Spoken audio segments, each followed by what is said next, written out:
Hola, ¿qué tal están? Bienvenidos. Mi nombre es José Manuel López García. Principales aportaciones de Kuhn. Thomas Samuel Kuhn es uno de los principales filósofos de la ciencia e historiadores de la ciencia estadounidense.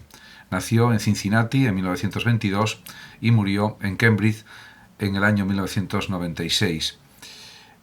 Ciertamente ha hecho numerosas contribuciones a la historia de la ciencia, a la filosofía de la ciencia. En cuanto a su vida, a su biografía intelectual fundamentalmente, cabe decir que diríamos que se doctoró en física en la Universidad de Harvard en 1949 y también tuvo a su cargo un curso académico sobre la historia de la ciencia en dicha universidad desde 1948 a 1956. Kuhn también dio clases en la Universidad de California en Berkeley hasta 1964 y en la Universidad de Princeton hasta 1979 y en el Instituto Tecnológico de Massachusetts hasta 1991.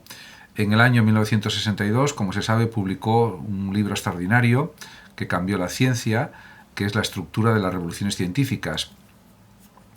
Y fue su obra más importante. Según Kuhn, las ciencias no progresan siguiendo un proceso uniforme por la aplicación de un hipotético método científico y hay dos fases diferentes dentro del desarrollo científico o de la ciencia. En un primer momento hay un amplio consenso en una comunidad científica sobre cómo explotar los avances, sobre los problemas existentes, creándose así soluciones universales que Kuhn llamaba paradigma. El término paradigma designa todos los compromisos compartidos por una comunidad de científicos. Los paradigmas son, por tanto, algo más que un conjunto de axiomas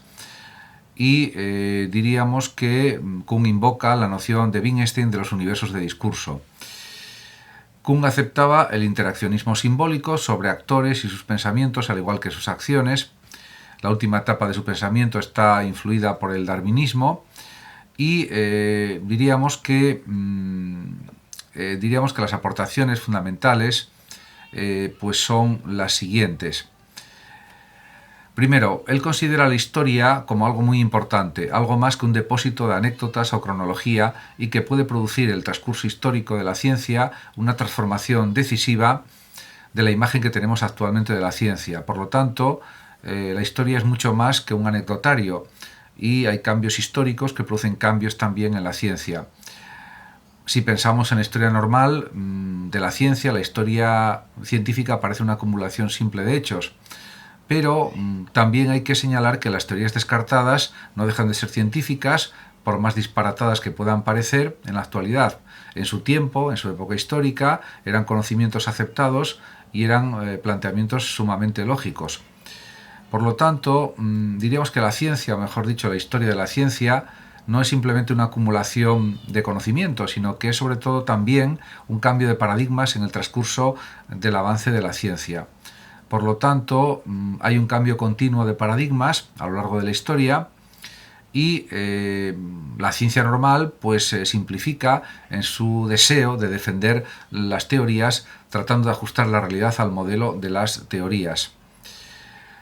Pero también él señalaba que la ciencia normal, y se lo dice en la estructura de las revoluciones científicas, en su libro más importante, la ciencia normal tiene anomalías, aspectos que no cuadran,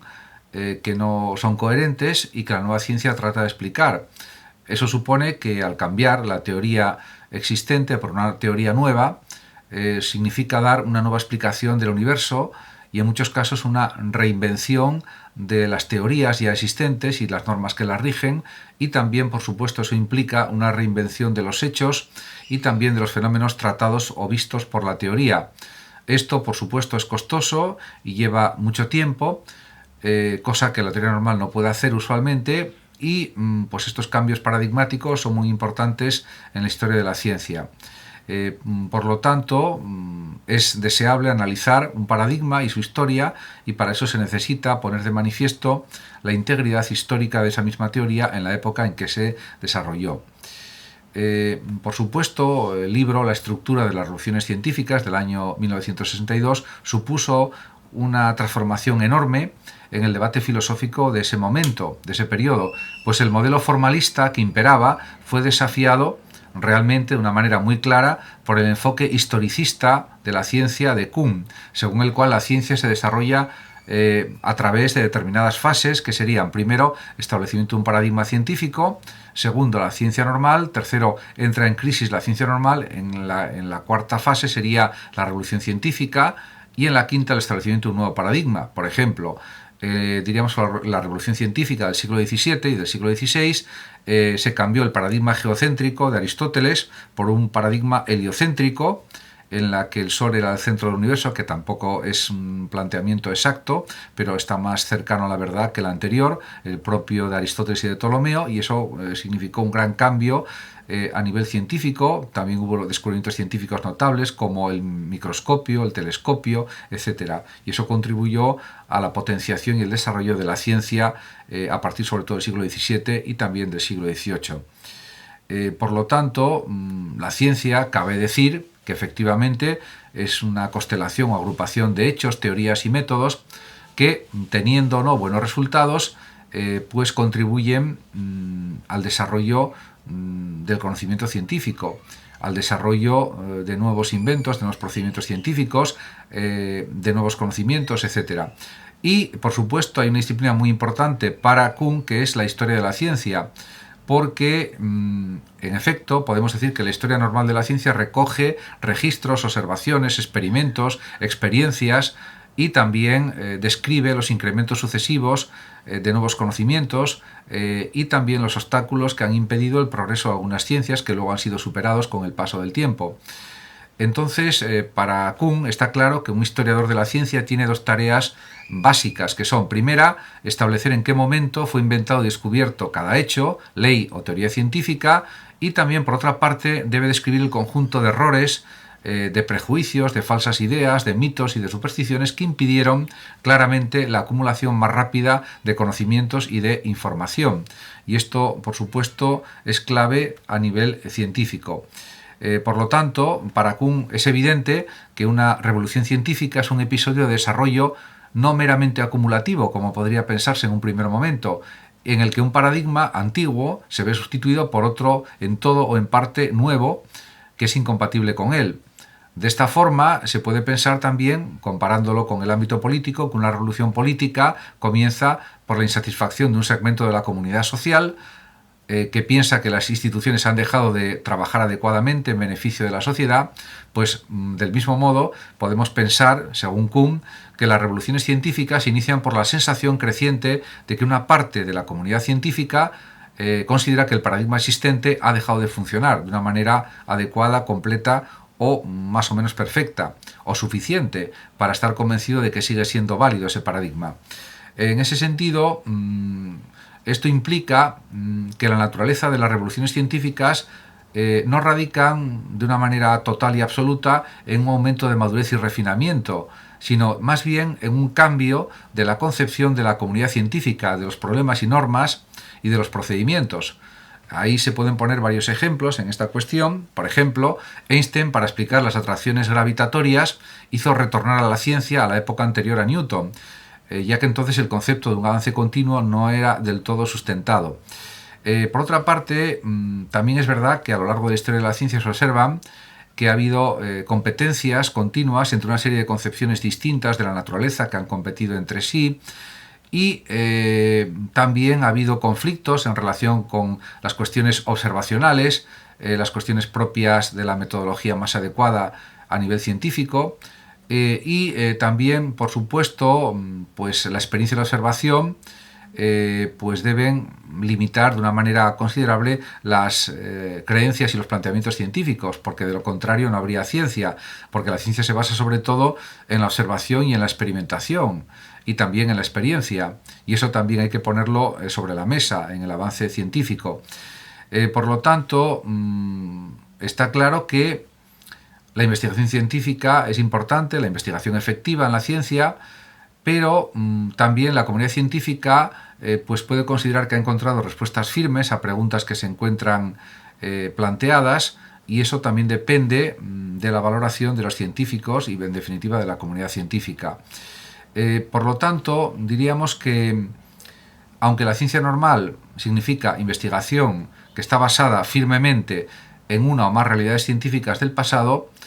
también pues hay que tener en cuenta los descubrimientos posteriores. Por lo tanto, diríamos que Thomas Kuhn, como filósofo y científico, dio al paradigma, a este concepto, una significación más actual y la adoptó para referirse al conjunto de planteamientos, de prácticas que definen, podríamos decir, una disciplina científica durante un periodo específico.